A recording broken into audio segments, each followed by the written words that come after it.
to our offices and instantly receive a text to your phone with a link directly to our website. Just dial pound 250 and say, cut my taxes. That's pound 250 and say, cut my taxes. The biggest names in cable news are right here on Fox News Channel, Sirius XM 114, Fox News Channel.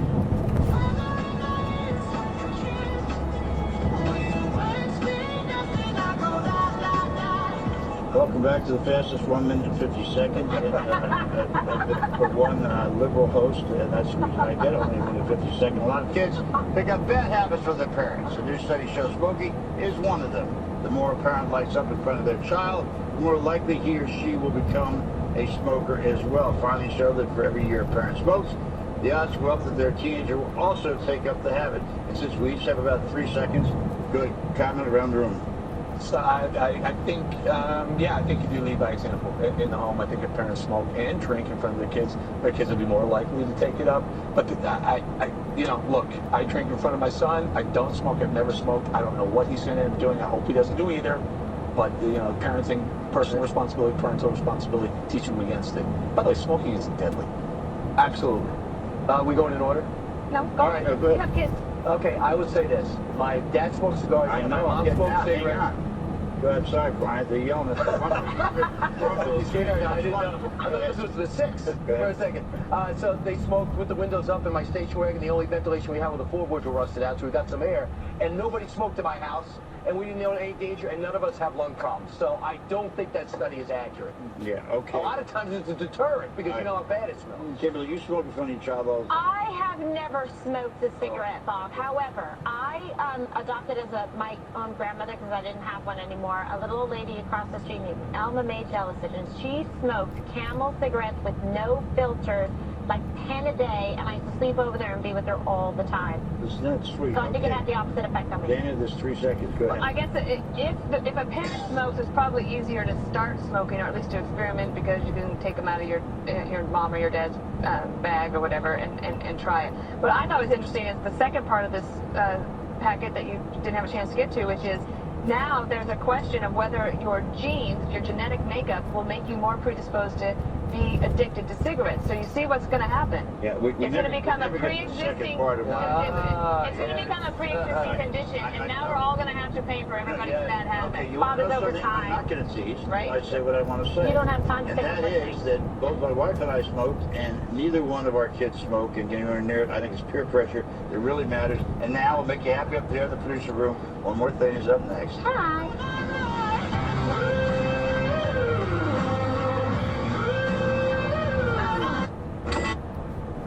Same way, and I was excited that someone out there besides me was seeing that he was a value pick. I think he's not only going to make your team, I think he's going to be a player for you. That'd be me. I'd be surprised if he's not. Well, that's what I kind of heard, is that he's good sideline to sideline, and when he comes, he brings the house. So.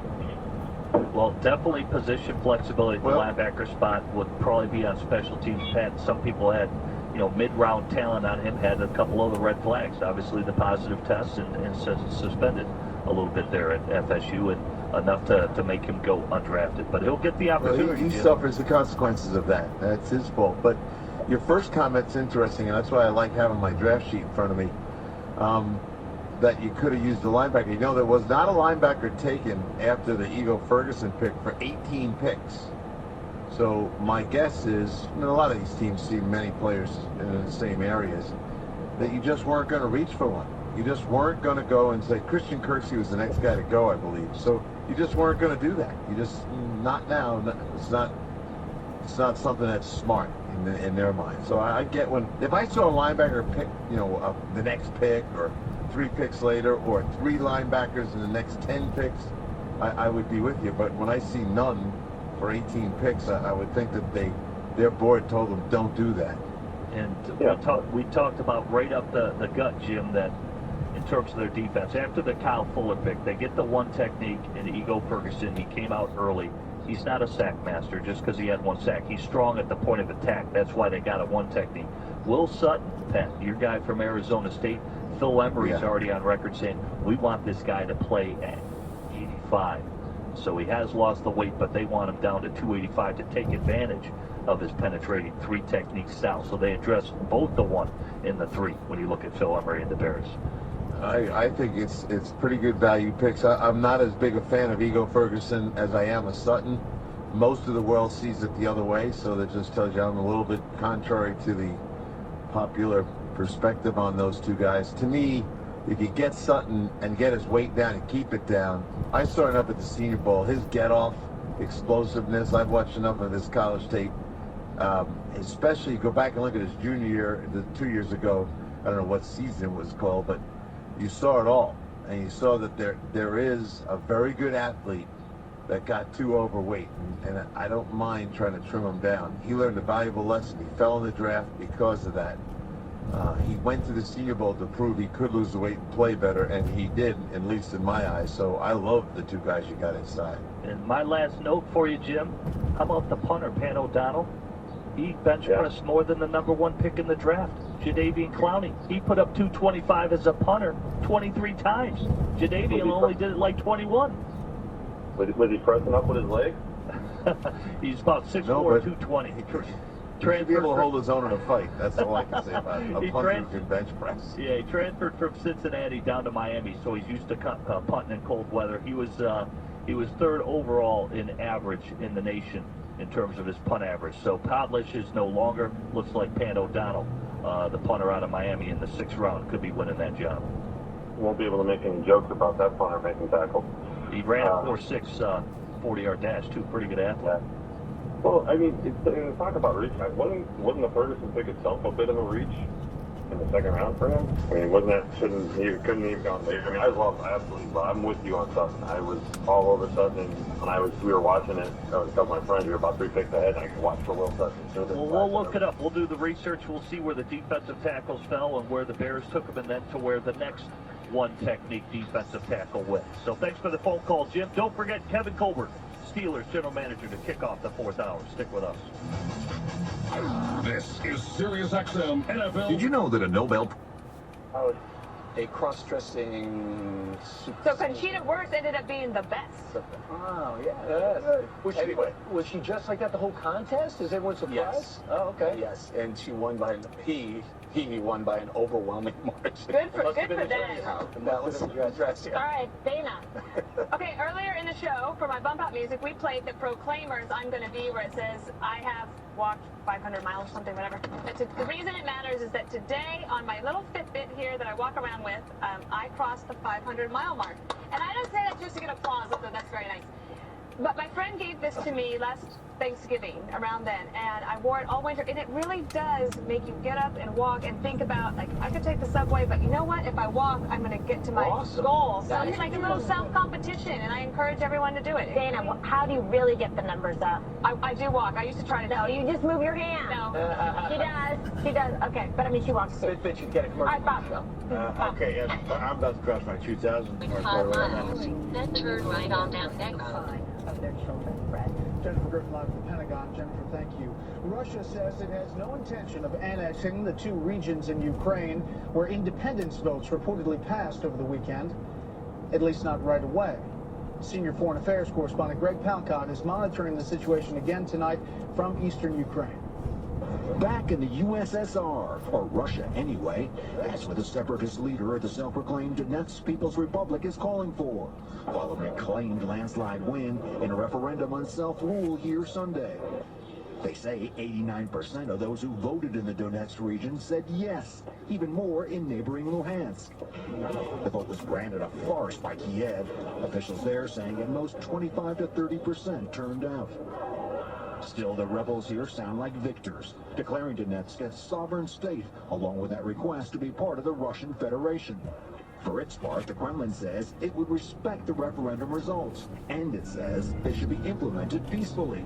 But they're also calling for negotiations with Kiev. All the while, the fighting goes on. This is the town of Krasnoarmeysk. It's one of the few places Ukrainian forces actually tried to stop the referendum. That resulted in gunshots and bloodshed. Today, a lot of people here are angry, but satisfied about that referendum. 2 people were killed when National Guardsmen shot around and into the crowd. The troops later left. Now, many in the town, which had not been the scene of militant activity prior to the incidents, are sounding firmly in the camp of the rebels. This happened, this woman says. I can't believe what I saw. We were happy about the referendum, this man says, and the Ukrainian military disrupted that happiness. Just outside the town, Ukrainian troops man a checkpoint. They're being branded an occupying force in eastern Ukraine by rebel leaders, who also are saying presidential elections planned for May 25th won't happen here, as Moscow and its troops look on. In Krasnoarmeysk, Ukraine, Greg Palkot, Fox News.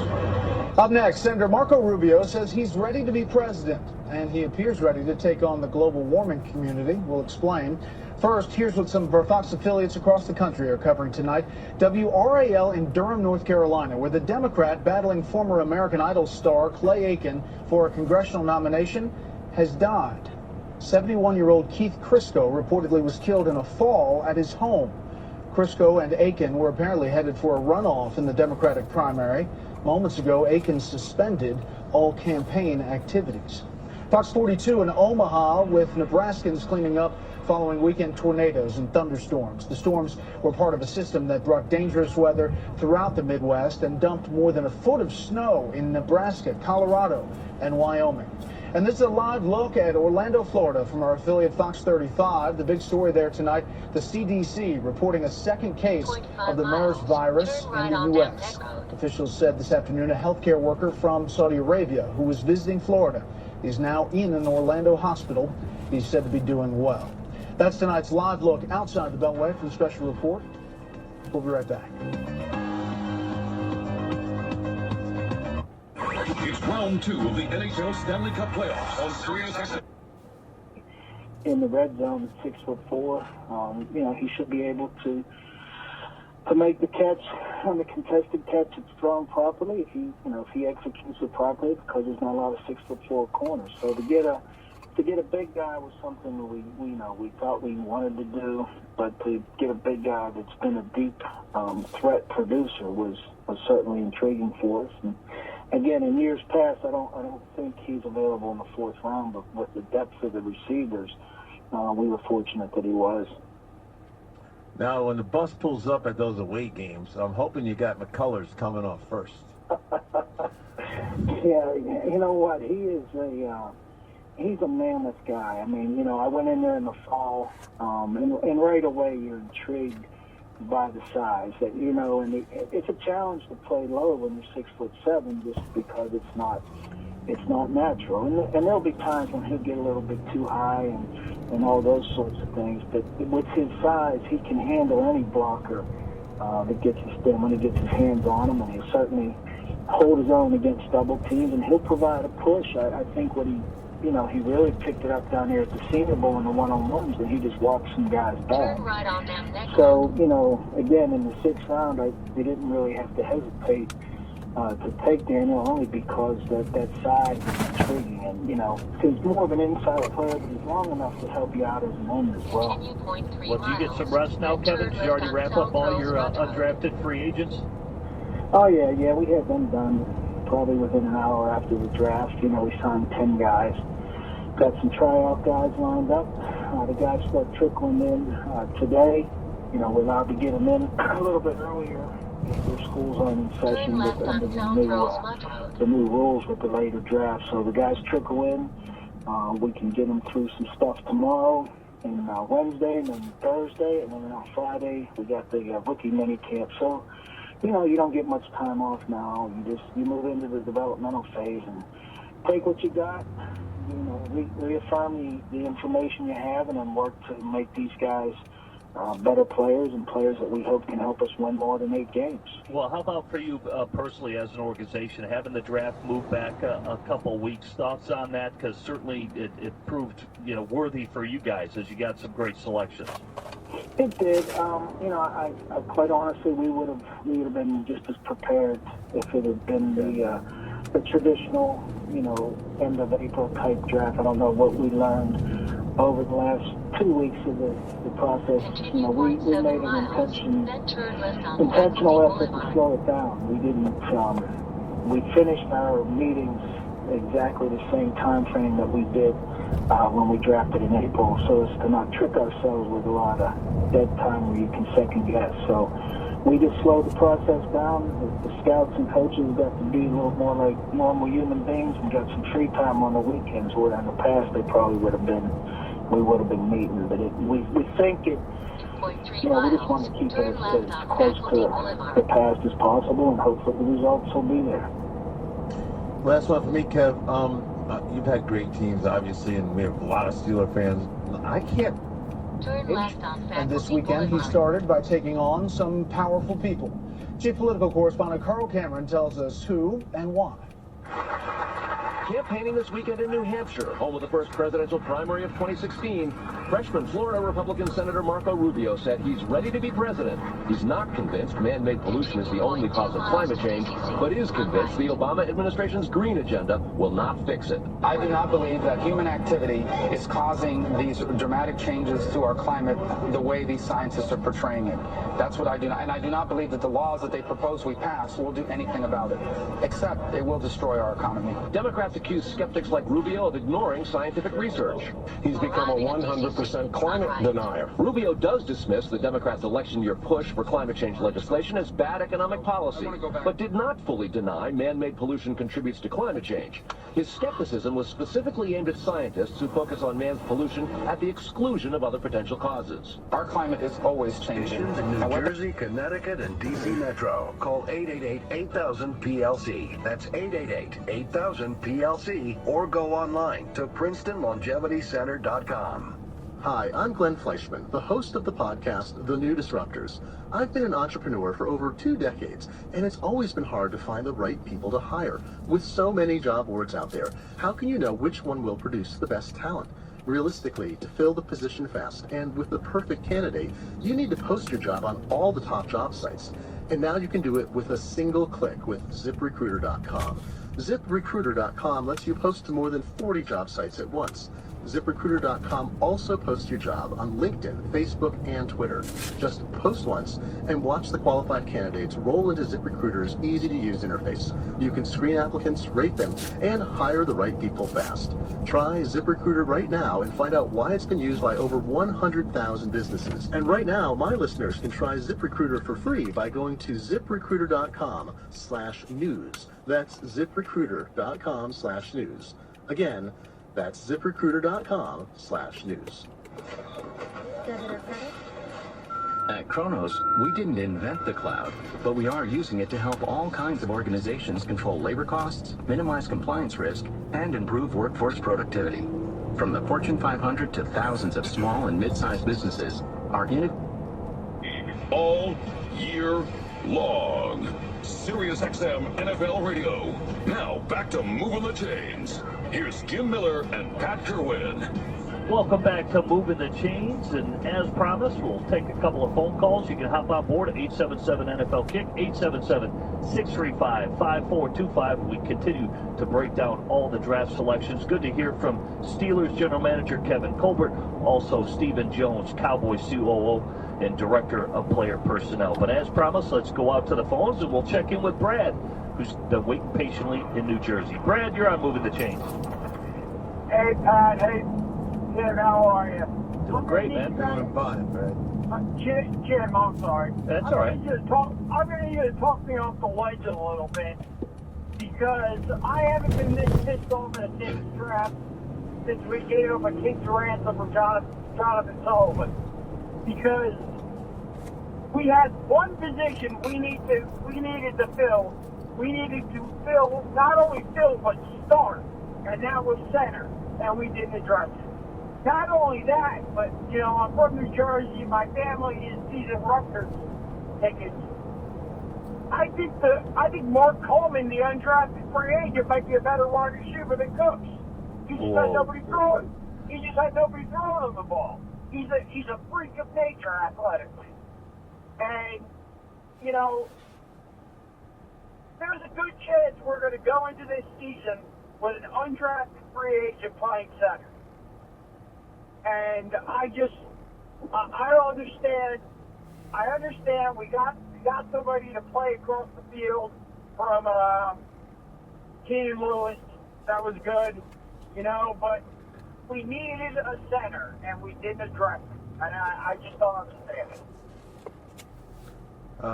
I can't defend it because we all thought you needed a center too. So where were you going to take him?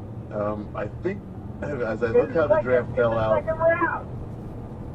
Well, yeah, I could make that case because right after you passed on that opportunity, and maybe you'd have to think about did you need a corner, then the centers did come off in the third. Marcus Martin at 70, and then Travis Swanson at 76. Those were the two guys. Should you take one in the second? Back into the third. Right, that's right. And a little bit of it, you and me, is hindsight. We're all looking at it that way.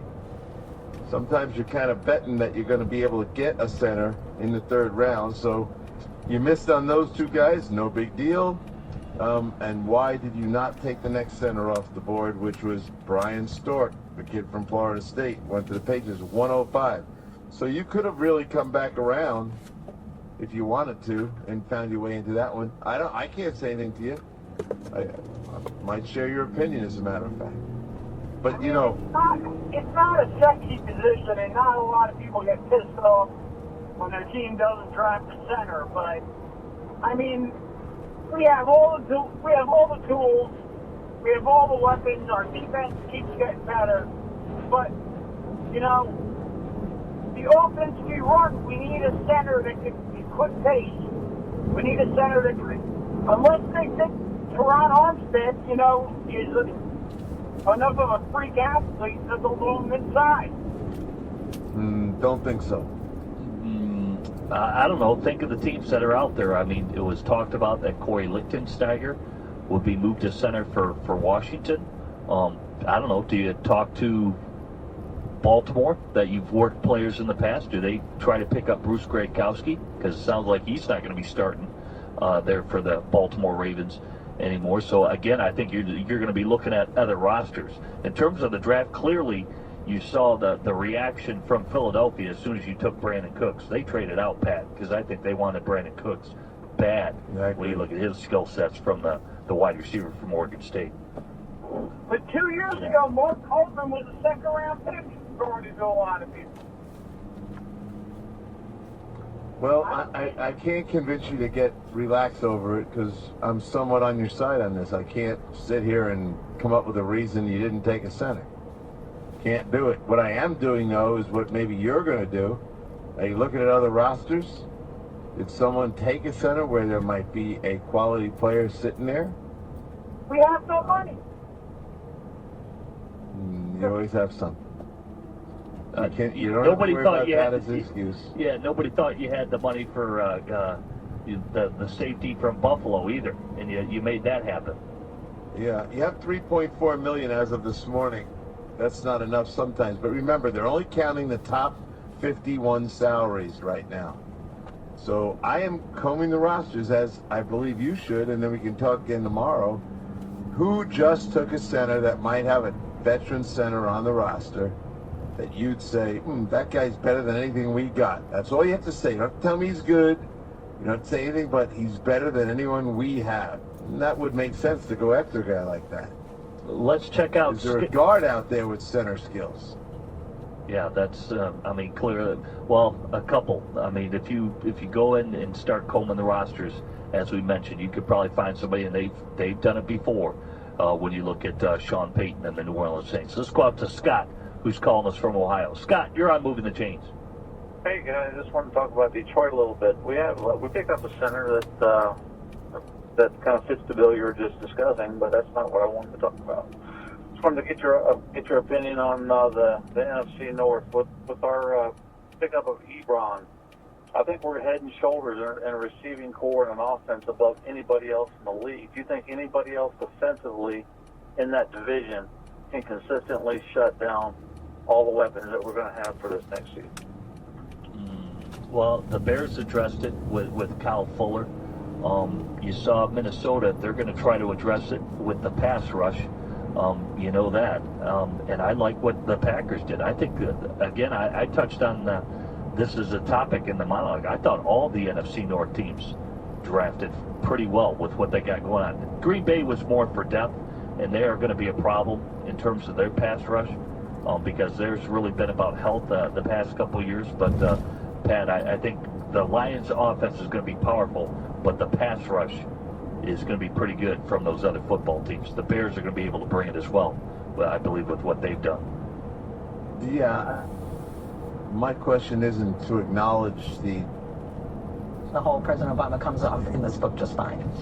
An update now on that Senate vote we told you about earlier. The bipartisan energy bill has failed to advance. It promoted many of the same efficiency goals President Obama touted Friday in California, such as tightening efficiency guidelines for new federal tax incentives to make homes and commercial buildings more efficient. But the bill has been held up by disagreements, as we explained, over the Keystone XL pipeline and Democratic Party opposition to allowing amendments concerning the pipeline from Republicans. But again, it fails. Next up, Senator Marco Rubio says he's ready to be president. But are you ready to vote for him? And what about the issue?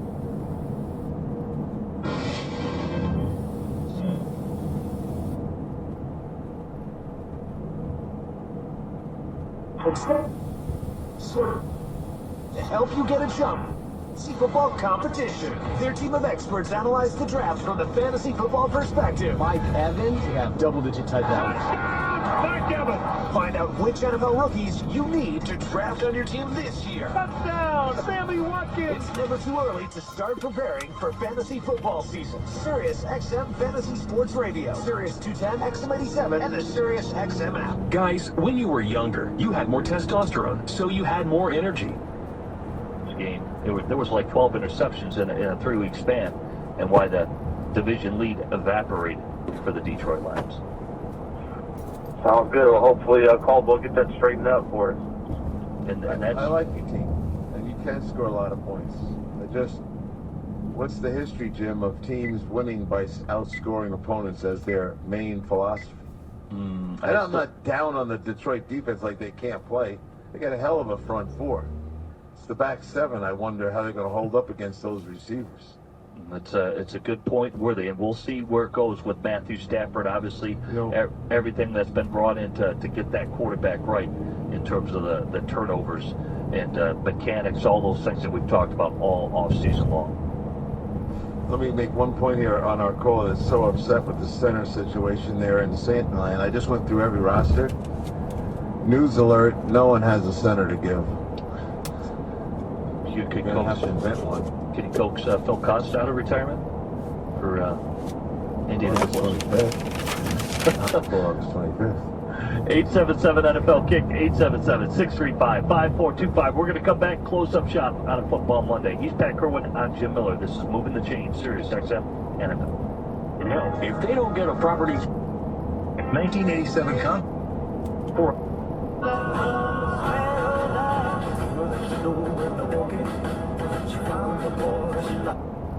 unwarranted tax increases. And I got me a Georgia mansion in an elegant New York town.